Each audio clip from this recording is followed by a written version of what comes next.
맡겨달라. 완벽하게 고쳐줄게. 우리가 남도 아닌데. 고장난 자전거나 TV 얘기가 아니다. 현존 최강의 화력을 갖춘 현대전의 꽃 항공모함을 두고 나온 말이다.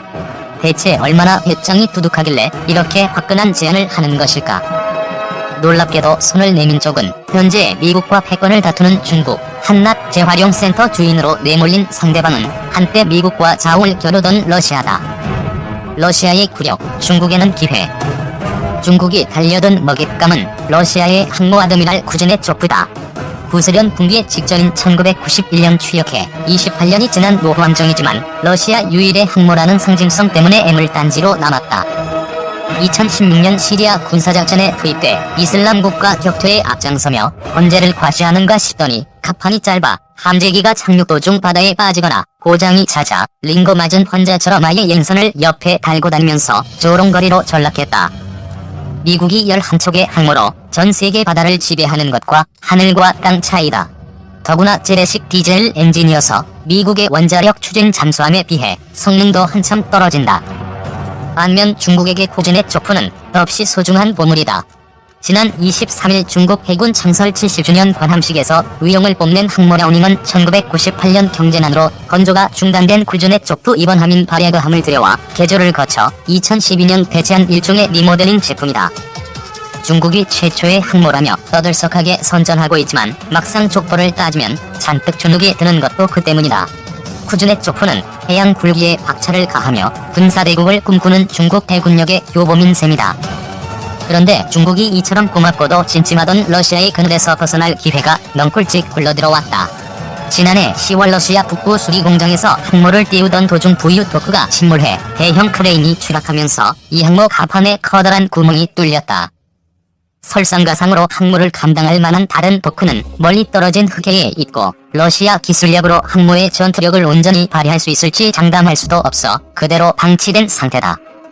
2025년까지 운영하려던 쿠즈네초프가 갑자기 파손되면서 당장 추가 함정을 건조할 수도 없는 처지다.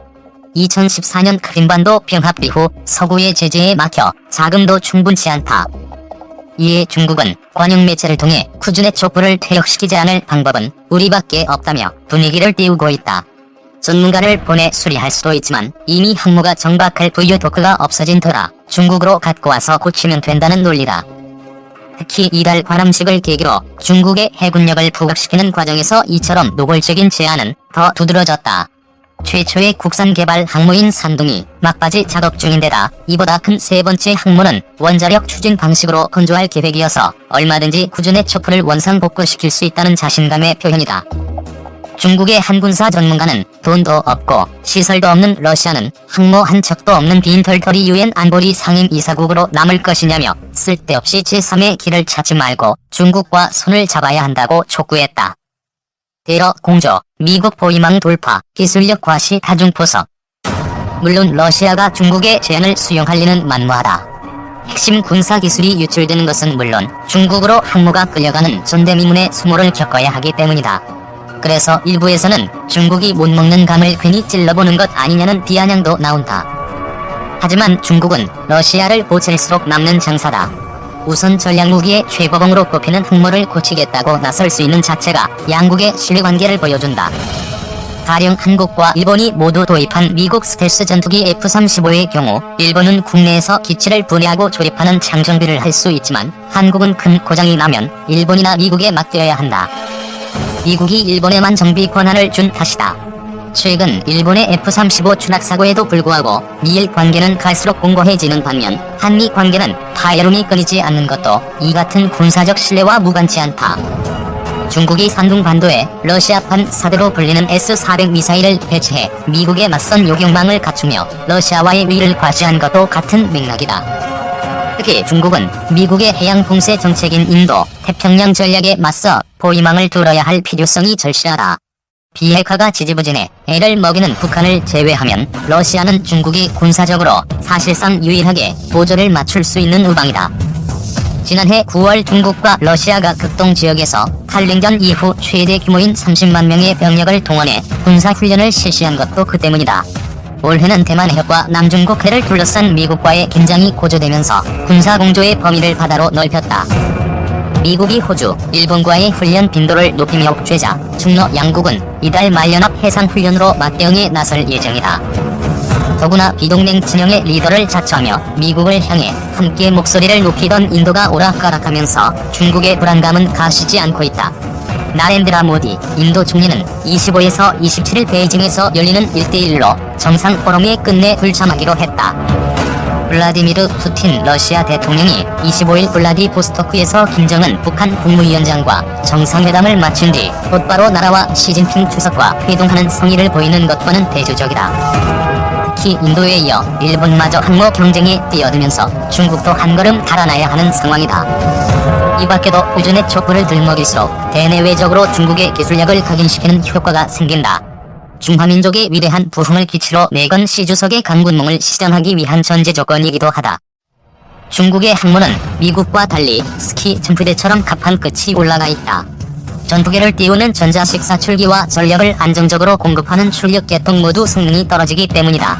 그래서 실제 전투기 출격은 미 항모의 30% 선에 불과한 실정이다. 그런데도 올해 관함식에 자체 개발 산둥호를 끝내 선보이지 못하고 선체 내부 영상을 공개하는 것으로 만족할 수밖에 없었다. 더구나 항모 제작사인 중국 선박중공업 그룹의 순보 사장이 지난해 항모 관련 기밀을 미국 정보기관에 넘긴 혐의로 경질되면서 세 번째 항모는 언제 추진할지 기약할 수 없는 상태다. 한껏 높아진 대중의 기대에 부응하기에 역부족이다. 따라서 항모라오닝 산둥의 초기 버전인 구준의 조커를 깎아내리며 중국이 언제든 고칠 수 있다고 강조하는 건 전세를 역전시키기 위한 묘안인 셈이다.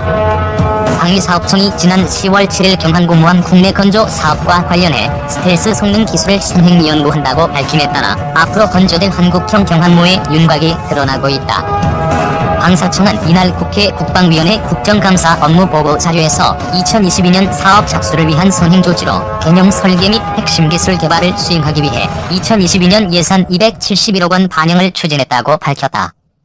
구체적인 예산안을 보면 비행갑판과 플랫폼 설계 기술 선행 연구에 95억 원, 통합 전투체계 기술에 120억 원, 스텔스 성능 기술에 40억 원을 투입할 예정이다. 이 밖에 개념 설계 위탁 연구와 부계 컨설팅 등에 16억 원이 들어간다.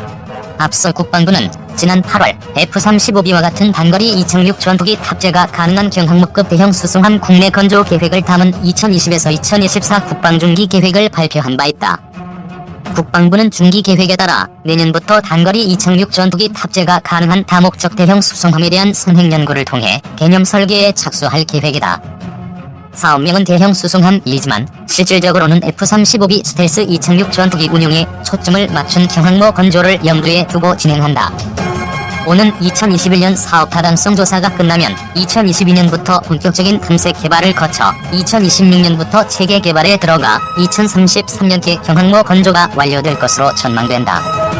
안승범 디펜스 타임스 편집장은 한국형 경항모는 2031년경 전력화할 것으로 보인다며 2040년 무렵부터는 동북아 지역에서 항모 6척 체제를 기반으로 한 중국이 항모 세력을 선도하고 일본과 한국이 그 뒤를 따를 것으로 보인다고 했다. 한국형 경항모의 향후 운용 방향과 관련해 관심을 끄는 것은 해군본부 전력분석시험평가단이 10월 초 작성 배포한 대형 수송함 이개념 설계 기술 지원 연구용역 제안 요청서이다. 연구용역을 진행할 업체를 뽑는 일종의 지침서인데 업체 선정은 경쟁 입찰 방식으로 이루어지며 계약일로부터 14개월 동안 연구용역이 진행된다. 여기에는 올해와 내년에 걸쳐 23억여 원이 투입될 예정이다. 연구용역 제안 요청서에는 해군이 경항모 설계에 들어가야 할 요구사항들을 구체적으로 열거하고 있는데 항공기 운용 부문이 가장 눈에 띈다. 선체 외형, 동력, 지휘 통제, 전투체계, 상륙 능력 등은 요구사항이 4에서 5개 항목인 반면 항공 능력 요구사항은 10개에 달한다. 미래 전장 환경 및 기술 추세 변화에 대응하기 위한 사항도 포함됐다. 물론 대형 수송함을 표방하는 만큼 상륙전 능력도 경항모에서 중시되는 부분이다. 제안서에는 상륙군 인원, 장비, 화물, 탄약, 무장 탑재 소요 검토와 한미 및 측면 램프 크기, 한미의 상륙정 등을 탑재할 공간인 우열데크 검토도 포함됐다. 최근 미 해병대는 70톤의 화물을 싣고 빠르게 해안에 상륙하는 공기부 양정 대신 소형 상륙정에 상륙돌격 전갑차나 전차를 실어 이동하는 것을 선호하고 있다. 이지스함과 대형 상륙함이 강력한 방공망을 갖추고 신속하게 상륙해야 아군의 피해를 최소화할 수 있기 때문이다. 이에 따라 한국형 경항모도 순항속도 시속 17에서 20노트를 내기 위해 디젤 엔진 대신 강력한 파워를 자랑하는 제너럴 일렉트릭의 LM2500 가스터빈 엔진을 사용할 것으로 보인다. LM2500 중형 가스터빈 엔진은 태국 항모 자크리 나루야벳에도 장착돼 있다. F-35B가 이륙하려면 조종석 후방에 설치돼 수직이 착륙을 돕는 리프트 팬의 파워도 필요하지만 빠른 속도로 항행하는 경항모의 맞바람을 받아야 쉽사리 이륙할 수 있다. 해군은 새로 건조할 경항모는 마라도암 건조 과정에서 얻은 경험과 해외 사례를 종합해 비행갑판을 설계해 이착함 절차를 만들고 이착함 능력을 검증할 시뮬레이션을 연구 용역을 통해 확보할 예정이다.